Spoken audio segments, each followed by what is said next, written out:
Hello, everybody. Welcome to Paranormal Addicts Season 2, Episode 30. We're a little bit late, but that's okay. It's my show. I'll do what I want. So we have a special guest today, a good friend of mine, a very busy man, the one and only Aaron G Thompson. Aaron, introduce yourself to everybody, and then we'll get going. Hey, everyone. Aaron G Thompson. Ken, you are too kind. I'm excited to be here. And it was my fault why we're late. So I typically get off at 6:30. So I was actually able to get out early.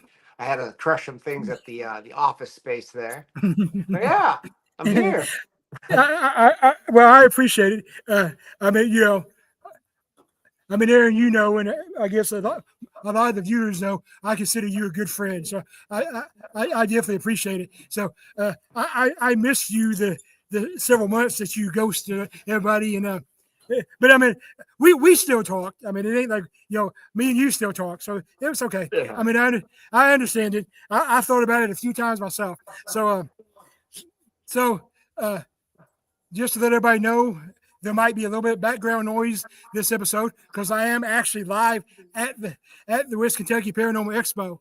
So you're number three, Aaron. Matter of fact, you were the headline speaker last year. So and hopefully you're coming back next year. We like I said, we already have the one and only Joe Frankie coming down, and Dr. Kelly Schwartz is coming down. So next year is gonna be a big thing. But let's not worry about that right now. Let's talk about me and you, along with a whole lot of other people, are going to be at Rock Island next weekend. This is true. The Rock Island, the Roadhouse, the Haunted Roadhouse. I'm excited. It's the third year that they've been doing this event, and it's always huge. It launched year one. It launched, in my opinion, seeing it, just seeing it launch. I guess that's the word that I'm on.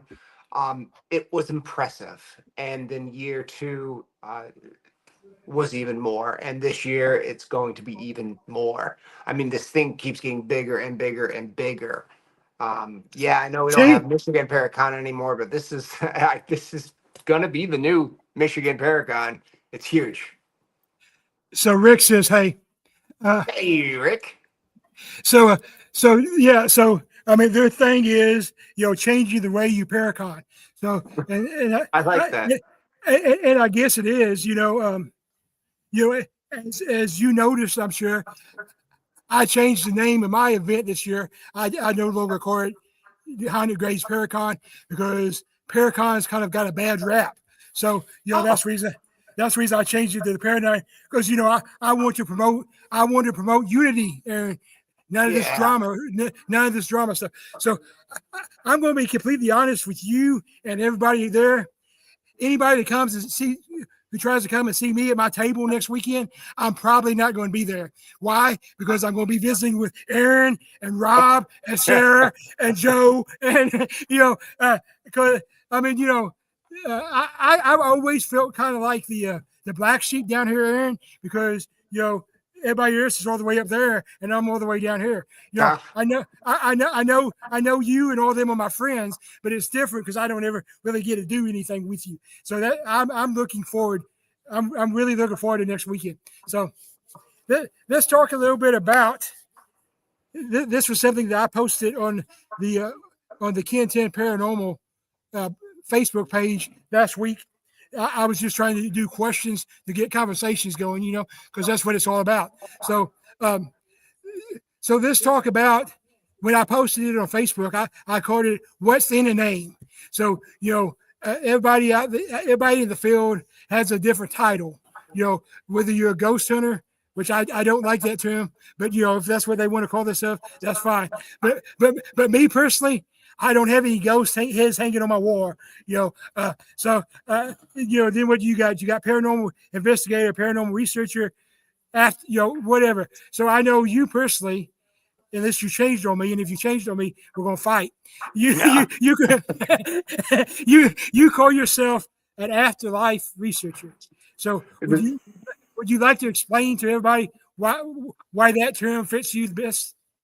Yeah, and it's I would say it's like marketing 101, right? Like Ghostbusters, they bust literal ghosts. Well, I'm a researcher and I actually research what happens when we die, which happens to be called afterlife. And that's what we all do, honestly. That's why we're kind of into this thing, I feel. That's why I got in here. That's why my beautiful wife to be, Kat, is going to, or has gotten into the field. It's that mystery of what happens when we're not in this fleshy vessel. It's that fantasy. It's whatever whatever it means to you. Um, but I again like to research, and I decided to choose the hardest puzzle that there possibly is. Why not? And do afterlife research. So yeah. I think I'm the only one, unless it caught fire when I was ghosting the world. I think I might still be the only one walking around calling myself that. I actually borrow your term sometimes. Most of the time, I mean, it fits me. I mean, you know my style. I mean, so that's a good term for me too. And when I heard you call yourself that, it just kind of resonated with me. So I tell this to people all the time, Aaron. So we always discuss the power of pop culture on my show. That's my word. But I thought so last year. We met last year. We've been friends a little over a year now. So yeah.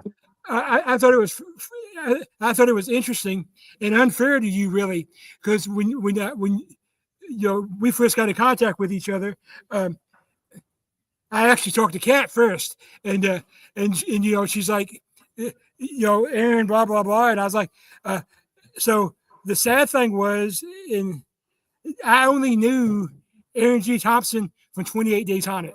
That's all I knew. And honestly, that's unfair to you because you're so much more. I'm not trying to give you a big hit, Aaron. I'm just trying to be real. I know you're not gonna get a big hit. I know you've been that, but you're one of the few people that's been investigating as long as I have, or close to it, and you've been doing it for so long, and you've done it so much. I mean, you've even came up with your own theories and stuff. I think it's unfair for the people who just see you as 28 Days Haunted. You know what I'm saying? I don't know. I know what I was trying to say. I hope it came out that way. But so. No, it totally does, because you're right. The depiction of what I was in that narrative that Netflix did, it's not me. I like to do push-ups. Don't get me wrong. Sometimes in my underwear, I guess. But the big name of the game is how can I push the science and I'm thankful, of course, for the project. But thank you for saying what you said, because I get that quite a bit actually. I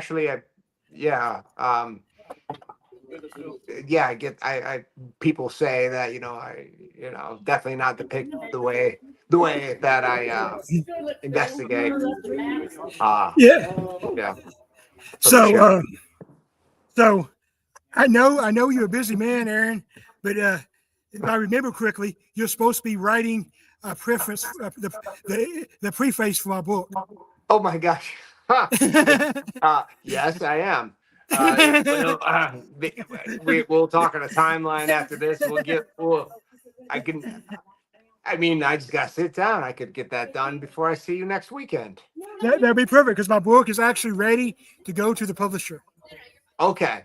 And you probably want it for next weekend, don't you? Yeah. I've been waiting on you, Aaron. Yeah, all this pressure. That's how. But I mean, honestly, it's important for me.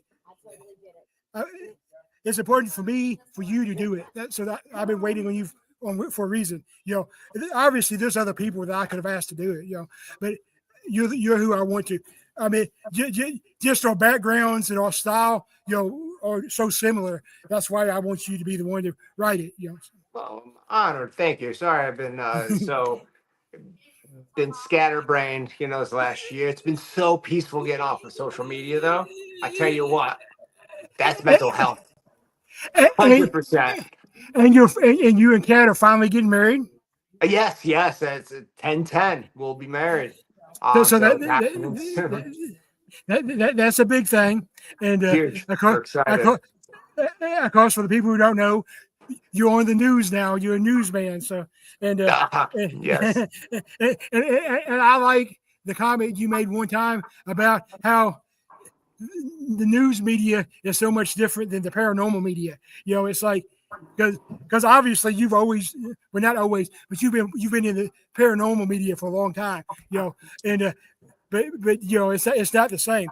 So I actually stuck with the name of the book that my original title, even though some people didn't like the title. But I stuck with the title is still officially Don't Buy Generic Batteries, and It's Probably Not a Demon, Memoirs of a Paranormal Investigator. I love it. Yep. I had some people like our friend Gavin. You remember Gavin? He told me my title was too long, but I like it. Nah, I like to break norms. You know what? People are going to get it. They're going to get it. Me too. So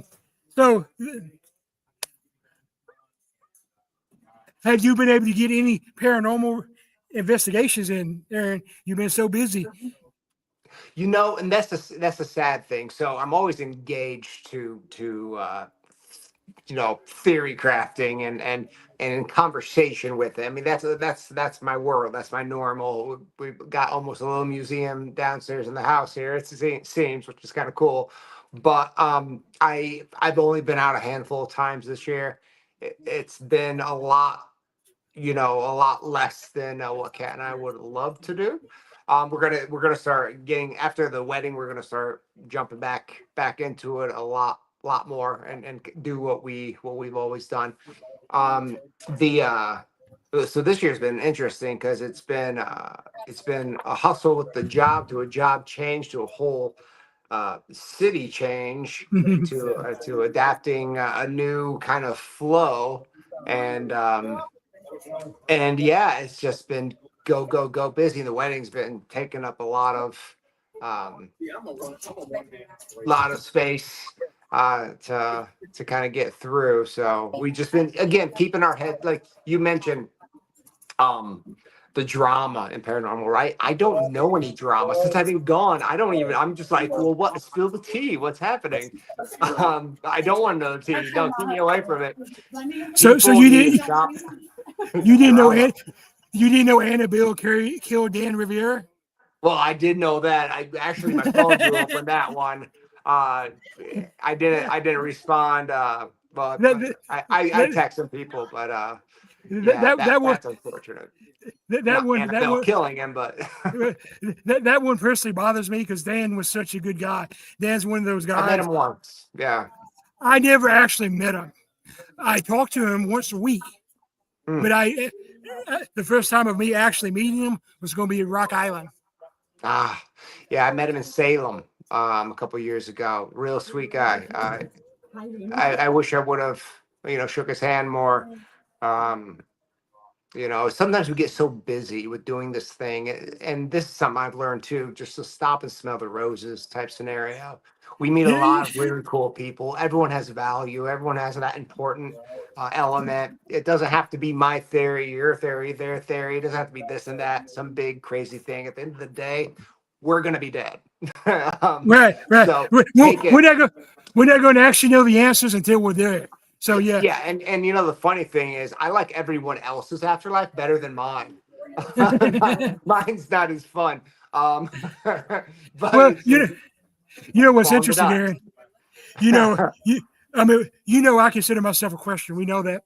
We've discussed that. So I actually got to be at the Rock Island event this year.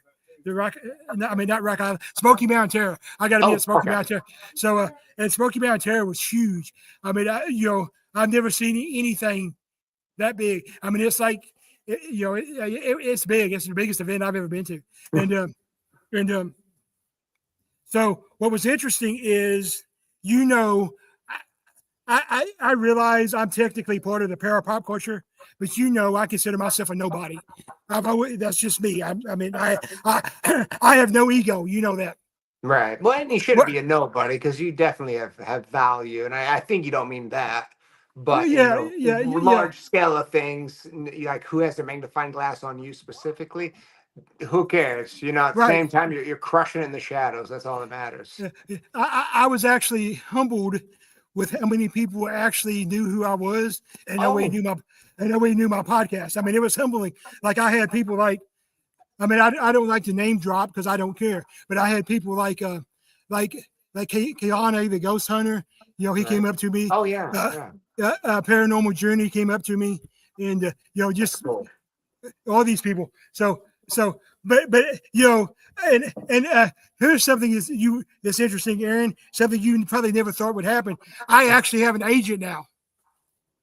You know what? I don't deny anything. I think you're a wonderful human being, and there's no doubt that an agent want to snag you up. They're hard to get, by the way. A little jealous. No, I'm not jealous. Congratulations. That's cool. Thank you. I actually share my agent with Joe Frankie and Father Bob Bailey and Bill Street, Bill Slive. I can never pronounce his name. So I think I'm in good hands. Yeah. We disagree on my value. She thinks my value is a lot more than I think my value is, and I think my value is about $200-$300. She thinks my value is like $750, $1,000. So I would say confidence, right? You got better, but I think it's not confidence with this conversation. This is an artist. Artists never charge what they're worth because they don't know. They just want to get it out and they just want to do the thing. That's all I want to do. I just want to get out there. Yeah. Yeah, I told Asia, I was like, you know, if I'm traveling like 5 hours, I want, you know, travel and I want a room. But other than that, I don't really care. You know, I just want to get back out like I was before my brain surgery. I'm this is still. I mean, you know this, and I think most of my viewers know this, but not all of them. But this is really my comeback story. You know, I lost 3 years of everything due to my brain and spine surgery. So, right. I remember that. So anyway, enough about me. So let's talk about. I'm going to ask you some of the same questions I asked you last year, and I asked everybody. But I respect your opinion, so we're going to ask them anyway. So the first one is, how does Aaron G Thompson think the para pop culture has affected the field both positively and negatively? So the para pop culture. I love this question because it has impacted it positively in the fact that it's giving a flag to a field or to something that needs to be hit with a microphone, maybe a magnifying glass, a little bit of both. But it allows a greater audience to witness what possibly could be. And mind you, and you know, I love everyone who tries to do this. Where we're chasing our own journey. I get it a lot of times, and there's a lot of stress and pressure with everything and every genre.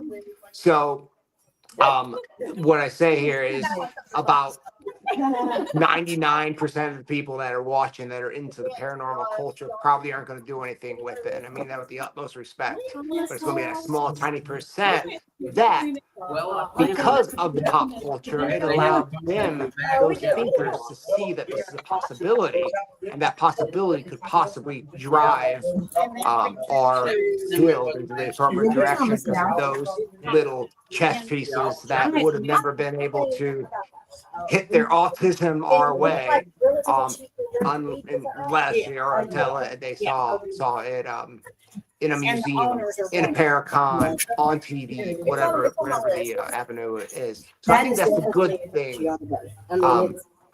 The bad thing is probably the common. You know, it's actually hard for me to say bad. I wonder what I said last year. I probably will say the same deal. every place has drama, so I can't just pinpoint. Oh, boo-hoo, ghost drama. The this is tough. It's a good question. I probably said it's tough last year too. So I would say the bad is, but again, this is human nature, the closed-mindedness. There's a lot of closed-mindedness. There's a lot of, oh, I have the answer, I'm not going to listen to you. I mean, but you get that everywhere, and that's just a personality. Those are individuals. I can't put that in a whole grouping. Gosh, I'm going to try going a little deeper with this because I want to actually answer the question as a whole group, not as individual, forward mentality or schoolyard groups. So if we do if we take all the pair of people, squeeze them together. The bad thing about that is we all bleed on each other if we squeeze all together. No, that's gross. It's the giant hand torturing us. Man, I think. Oh, okay. We're going to rock on. You know what? Okay, I do know. We don't work together. We mentally don't want to. Too much, and we can go back to ego, maybe. But so many people have their great thing that they're doing that they don't care about your great thing. Hey, look, we all do great things. We should respect the thing that's being done, but let's not take away that value, and let's try to apply value if we can. Something like that. I said a lot of words, but I think you understand what I'm trying to say. Yeah, I follow that though, and I agree because I'm asked a lot, what's the biggest difference between the paranormal field 35 years ago and and now? Oh, and my answer kind of goes back to what you just said. When I first got into this, everybody in the field at least seemed to work together. Everybody seemed it's different. Yeah, they seem to be working for a common goal. Smaller though, yeah. And now I don't know what it is. I don't know if it's ego or you have this small group of people who got into it just to be on TV. TV, I think, has a lot to do with it. Whether people deny it because they're prideful. Let's be real. TV's cool. To be on a TV show, that's kind of awesome. It's awesome. But is it the goal of why I started doing this? Hell no. It's by far so not on the line of what needed to happen. But we can do our own shows, and we don't have to disrespect everyone else's, right? We got our phones. We can record right off our phones, and we can make awesome video. We can present well the way we want to through editing. Voiceover, and we got AI now, so hell, we can put her on our ghosts. Yeah, so I really think, I was told by my good friend Gavin, we're going back to Gavin here. Gavin told me a couple years ago that para-unity is dead. Unfortunately, I had to second that with Gavin, and I didn't know when it died because I was preaching it because I liked the idea of it when it first.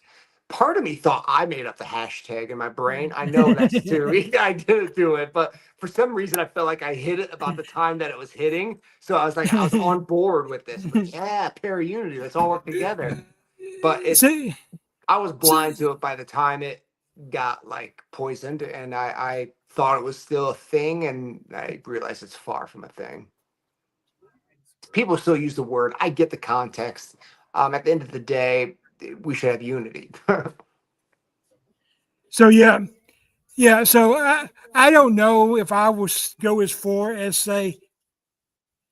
I'm not going to disagree with you two, but I don't know if para-unity is actually dead, or if para-unity never actually. Hold a minute. I don't know how much. So or if that whole hashtag Pale Unity was just the front and nobody ever worked together. Now, I think there are people that still work together. Like we've talked about several times. Doing something up closer to you, and that will happen in 2026. And there are also people who work together, but but there's also the loud minority that they're all about their ego and them, and we have people out there that's charging $60 for a picture, Right? An autograph picture. I mean, not even autograph, just a 8x10 of them. I thought about doing that. So I don't really have anything to sell right at the Paracon next week. So I'm thinking, what can I do? So Kat suggested I get a lot of my weird pose pictures from the TV show and print them out, like sign them and give them out. Or I was like, you know what? I could do character drawings. I've never done character drawings before, but I could do blind character drawings, meaning I take my glasses off, totally blind, and I'm like, okay, let's see what you look like. $5, I'll do it. But no, I will pay for that. I'm going. $5, 5 minutes. I'll be hustling. I'm going to get a blind character by Aaron G Thompson. I don't know. That is too funny. I've been pushing around my head like, should I try? I don't know. So there might be something weird at my booth that I decide to do for $5. And I don't have any problem with anybody charging for pictures. Traveling costs a lot of money. Let's be honest. And but I don't think there's anybody in the paranormal field that's worth $60 for a picture. I mean, if they can get that, more power to them. But I'm with you there. It's almost so I don't hold a religious affiliate. I'm what do you want to call a religious a political I'm just I'm just doing the science. I'm trying to keep myself open to any possibilities with this song and dance we do. So I don't want to pigeonhole myself in X, Y, and Z. Well, I feel like a lot of people do that, and then somehow they create themselves to be this godly image. And it's almost like a false prophet in a sense, like I'm the ghost hunter. I'm the one that's going to do everything, and people are watching me. I signed for $60. I'm sure, and that goes with the ego. So call it what it is, but yeah. So enough of the negative. Let's talk about the positive. So I tell people all the time that I am going to keep investigating as long as I can hold a flashlight and a voice recorder. But my actual goal in the paranormal field is I want to leave the field better than it was when I got in it. I would really like to see the day when we're considered a science instead of a pseudoscience. I don't know if I'll ever see that, but that would be cool. And I think that's very commendable. Like, because I think we all would want to leave something better than what we started as. I've kind of changed my viewpoint throughout the years on how I want to. There's a moment where I just want to make a big change. Like I want to make some ripple effect that's going to really impact. And yeah, sure, that sounds fun, but honestly, I can't do theory ripple effects because theory is just talk. It's just a story. I really have to do science. And when I started pulling some interesting scientific procedures and showing people, the funny thing is they didn't react the way I thought they would. They denied them seeing this data in front of their face. And that just got me thinking, if I get a tool to manifest Abe Lincoln in front of our face, they're not going to believe that it's happening. So the point of me doing all this, it's like this generation is just not going to get it. It's going to be 300 years from now when we're long dead and they look back and they're like, oh, he did have something. So my goal now is really just to craft 45 minute to an hour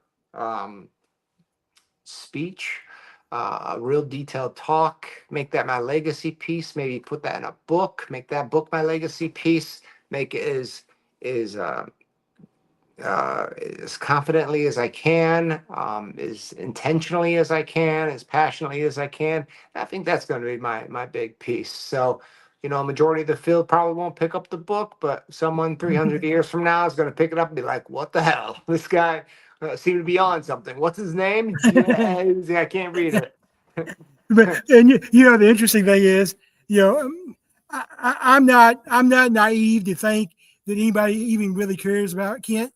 I wrote my book honestly because people kept saying you need to write a book. I'm like, Yeah. I don't need to write a book, but I finally wrote it, and it's actually pretty good. I'm actually proud.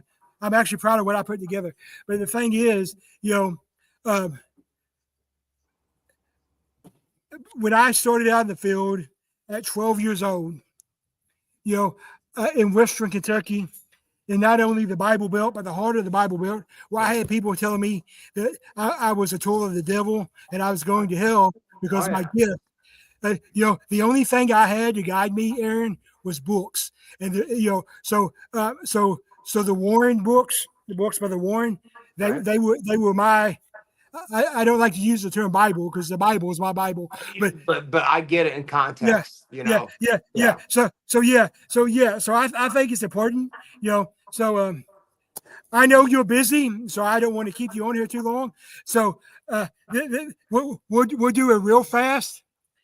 I like to do these rapid rounds. They're just real fast.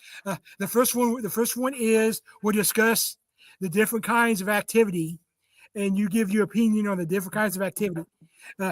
Or as some people would say, hauntings. Because as you know, I don't like the term haunting. I use the term active because if you say haunted, everybody just assumes it's negative. So let's talk about the different kinds of activity. We'll start out with residual activity. Residual is just a playback from the past. It's living on rails. So do I like it? Sure. But can I learn it? Can I get anything from it? No. Have I experienced? I wholeheartedly. There's one. So residual is kind of an interesting, right? Because I always say that you can, long enough with intention, you could turn a residual into an intelligent. But that's with intention, and that's with the reps that you're putting in. I'm not saying I've done that, but I feel that there has been situations where in time, seemingly I was molding a location to actually perform alternatively, which was interesting. But there's this one moment. There's a haunting a lot of people talk about called warp haunting. It's kind of like a dimensional type haunting. It's actually the rarest, supposedly the rarest. People making these terms and these words, but the idea that it can be auditory or it can be visual, and it just puts you into a haunting of the past. Example, you're saying, Kent, at 1840s old cabin in the woods. It's at Airbnb. You're pumped. You're excited. You get there. You wake up in the middle of the night to get a Mountain Dew out of the refrigerator, and you walk into the kitchen, and all of a sudden the kitchen looks like it did back in 1840, and there's a family at a table looking at you as you're the ghost. That's been reported maybe again one a decade or so. It's very uncommon, and there's questions around it. But I had something similar to that happen to me, but it was an auditory version. I was in an old battlefield area in Michigan, Fort Mackinac Island, Michigan, and I walked into a threshold, and I heard, like 1 a.m, I heard pop, pop, pop, pop, pop, pop, pop, pop, pop, like fireworks. The War of 1812 happened on this island. It was a lot of death, a lot of blood, and I heard it, and I was with two other people because, of course, if you go do it, you gotta have multiple folks with you. So I was with two skeptics, I would say, logical thinkers, and I'm hearing this popping in my. It's crazy, fireworks, right? Way too late. I looked at them and I asked them if they heard it. They looked at me like a crazy person. So I told them, I go, come to me. So they started approaching me. And right when they passed this bubble, this threshold were outstanding, both of their jaws dropped, their eyes widened. All of a sudden they heard it. Well, then I decided to take a lesson and switch some spots and kind of go where they were standing. And I found this threshold. I was jumping between it. I jumped, heard pop, pop, pop, pop, pop, pop, jumped out of it, heard nothing. And I did that for like 15 minutes. It was bonkers. So that I feel that I experienced a warped haunting, which was an auditory version of potentially 1812. That's kind of cool, actually. So breaking out. Sorry. Breaking out of breaking out of the speed round. This I want to get your opinion on this because I don't think, as much as we've talked, I don't think this is something we've actually discussed. And it's kind of a hot button subject in the field right now. So what does Aaron think about haunted objects? It's silly. They are absolutely 100% silly because it goes back to intention. So enough people put enough intention into a location, and that can be an object, enough attention to anything. It's manifestation. It's a form of manifestation. We're creating our monsters. We create monsters. So we're creating the monster in Annabelle. I love to do that example. Robert. Yes. Is it dangerous? Yeah, most likely it is at this point because we, as Homo sapiens, decided to use our witchy magic that we most likely didn't know we had the power of. And we now put this witchy magic inside this doll and made it a monster. And then we slapped some lore around it. So we kept that narrative going.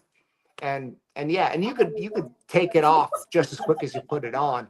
It's just a matter of knowing that you have power, in a sense. Very He-Man, Castle Grayskull.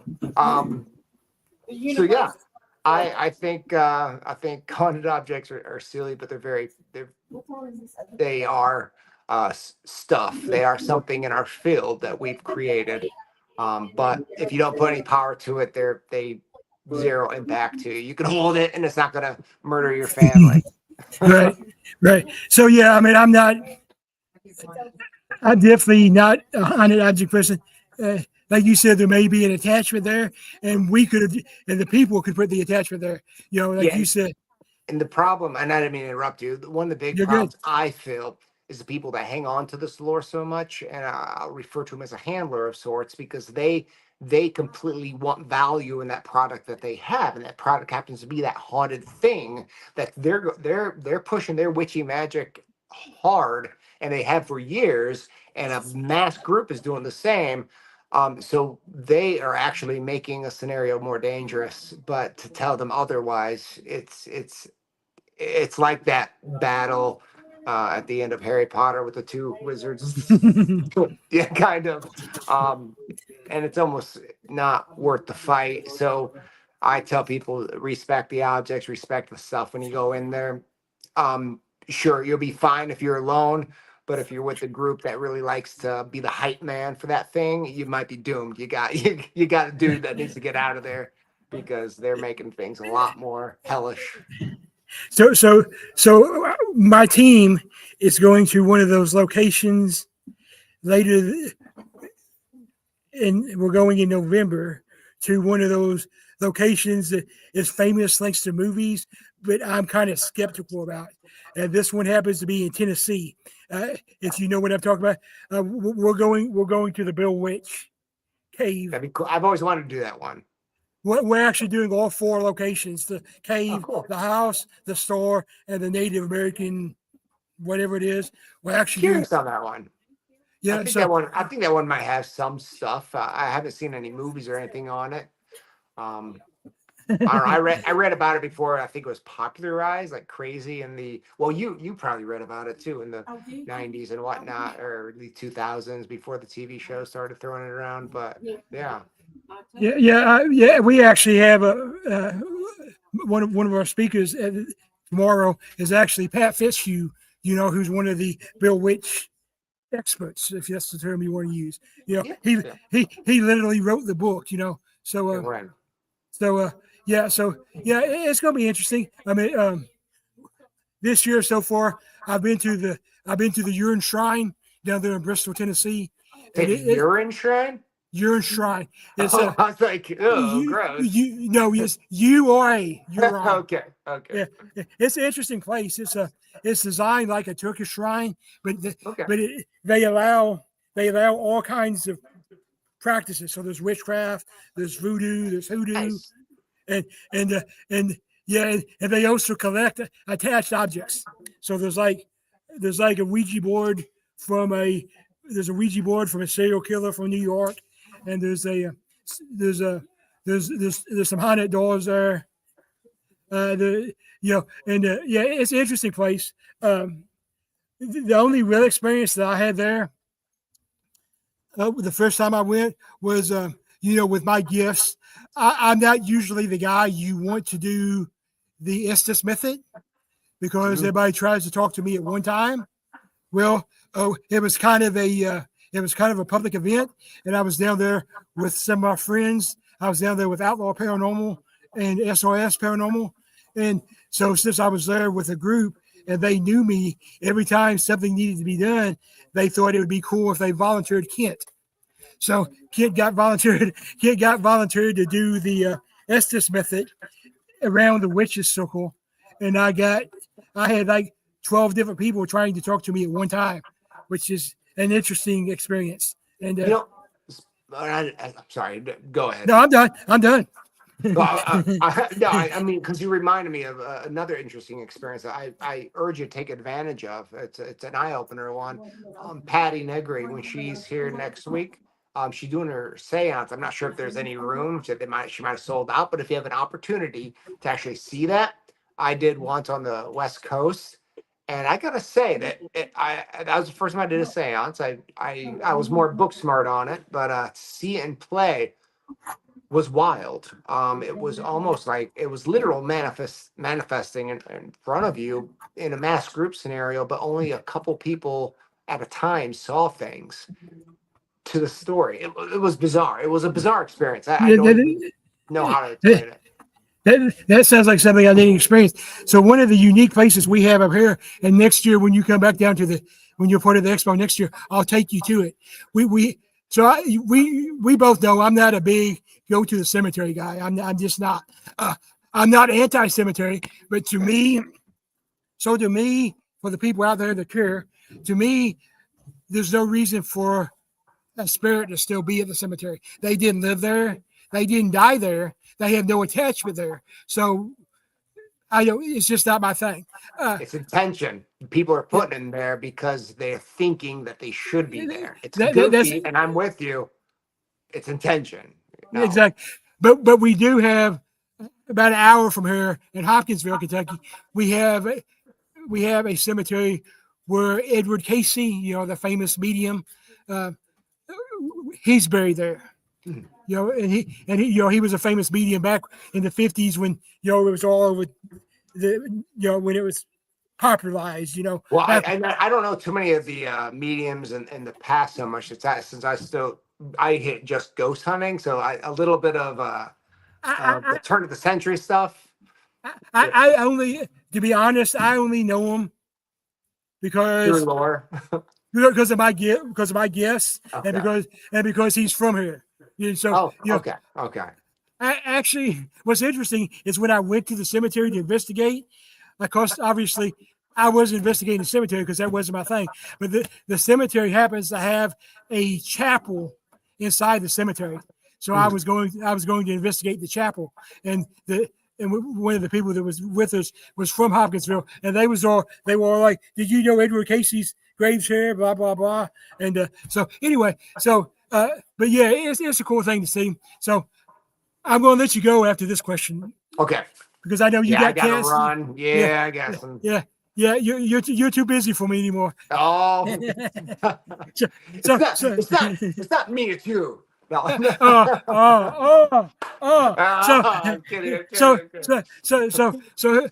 here's my last question, and we'll do it as a 2-part question so we can get you out. Okay. First of all, what got you into the paranormal field? What got you into the field? And then just tell everybody what you got going on, and we'll let you go. Fear of the unknown. I was terrified of death when I was 8 years old for some odd reason, and in my 15 years old or so, I started questioning a lot of things, and I just started picking up books afterwards, and started putting boots to dirt, just to find out afterlife. So I was researching afterlife even then, but I called it ghost hunting because that's what the books called it. But yeah, because I was scared. I didn't know why we lived. What's this life we live, right? It's I mean, I have theoretical answers and all these positive words to say nowadays, but my younger self, terrified as hell. So that's what got me in. And what am I doing? A whole lot of nothing. Just staying silent. No, well, of course, next week you guys check Kent out. I'll hang out with them. That's at Rock Island, the Roadhouse. And that is so 2026 is going to be, I think, going to be packed, a lot more meaty, a lot more meaty. Kat and I we're already planning to just hit that hard, and I don't know if that means kind of a solo adventure with us, and maybe we'll bring the camera and do a documentary here or there. We talk about that. We have ideas of that. So it'll be something along those lines. But the big things I want to actually work on my speech, my talk, that I think is going to be pretty cool. But yeah, I just got to get that done. That's going to take a lot of work to do. So as of now, I don't have too many conventions. I just have Rock Island. I took it down a lot from the other years, for sure. And then next year, you're returning to West Kentucky Paranormal Expo. That's pending. We'll see what happens around. What date does that land on? Do you have a date? 26 and 27. That's 2 days next year. Of what month? September. Okay. So same weekend. We do that because we get to kick off the Haunted Grave Month. And for the people who don't know, and for the people like me who just don't care, tomorrow is actually National Ghost Hunting Day. So we get like 5 of them. There's one in May too. No, the one in May is National Paranormal Day. Oh, okay. I think it's whatever to sell a T-shirt is what I think it is. But anyway, so Aaron, thank you for being my guest, and I will see you in 8 days. Oh my God. I can't wait. Well, I guess 7 days, because I guess we'll be there Friday. So anyway, we'll see you next week. And everybody, just so everybody knows, there will be no Paranormal Addicts Podcast next Friday because I will be driving to Rock Island. So nice. So we'll be back in October. My first guest, if I remember correctly, will be, I don't even know at this point. So we'll see everybody the second Friday of October. Aaron, thanks for being on. Thank you. Peace, guys.